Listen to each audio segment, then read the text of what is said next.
హుస్నాబాద్ క్రీడల అభివృద్ధి కమిటీ అధ్యక్షుడు కేడం లింగమూర్తి సిద్దిపేట జిల్లా పోతారం గ్రామంలో నిర్వహించిన కృష్ణ కబడ్డీ సమ్మర్ కోచింగ్ ముగింపు కార్యక్రమంలో పాల్గొన్నారు. ఈ సందర్భంగా ఇండియన్ ఆర్మీలో పనిచేస్తున్న సాయి కృష్ణ పంపించిన క్రీడా దుస్తులను సమ్మర్ క్యాంప్లో పాల్గొన్న క్రీడాకారులకు అందజేశారు. యువత చెడు వ్యసనాలకు బానిస కాకుండా మంచి మార్గంలో నడవాలనే ఉద్దేశంతో సమ్మర్ కబడ్డీ కోచింగ్ సెంటర్ను ఏర్పాటు చేసినట్లు నిర్వాహకులు కృష్ణ తెలిపారు. హుస్నాబాద్ నియోజకవర్గంలోని యువకులు ఆరోగ్యకరమైన వాతావరణంలో ఉండాలనే ఉద్దేశంతో మంత్రి పొన్నం ప్రభాకర్ ఇలాంటి సమ్మర్ క్యాంపులు ఏర్పాటు చేయనున్నారని క్రీడా కమిటీ సభ్యుడు బంక చందు తెలిపారు.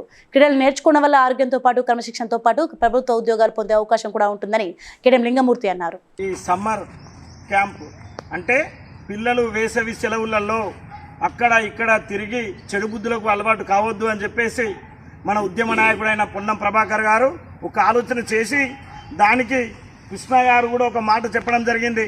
సార్ నేను వచ్చేసి ఇక్కడ పిల్లలను స్పోర్ట్స్ పర్పస్లో కబడ్డీ ఆడించాలనుకుంటానంటే నీ ఆలోచన విధానం మంచిది, నువ్వు అలా చెయ్యి అని చెప్పడం జరిగింది. అందులో నుంచి వచ్చిందే ఈ స్పోర్ట్స్. ఈ రోజుల్లో యువత అంతా చెడు మార్గంలో వెళ్లకుండా మంచి మార్గంలోకి తీసుకురావడమే ప్రభాకర్ అన్న ఆలోచన విధానం. తను కాన్స్టిట్యున్సీలో కూడా యువత ఎక్కడ కూడా చెడిపోవద్దు, చెడు అలవాట్లకు పోకుండా వారిని మంచి మార్గంలో నడిపించాలి అనే ఒక ఆలోచన ఉన్న వ్యక్తి మన మంత్రి పొన్నం ప్రభాకర్ గారు.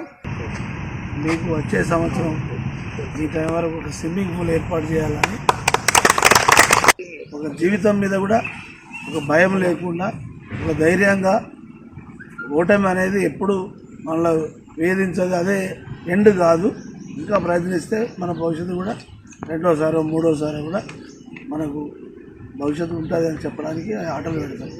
నెక్స్ట్ ఇయర్ మీకు ఒక ఇంగ్లీష్ చెప్పేవాళ్ళను, హిందీ చెప్పేవాళ్ళను, మ్యాథ్స్ చెప్పేవాళ్ళను కూడా ఇక్కడనే ఉంటారు టీచర్లు.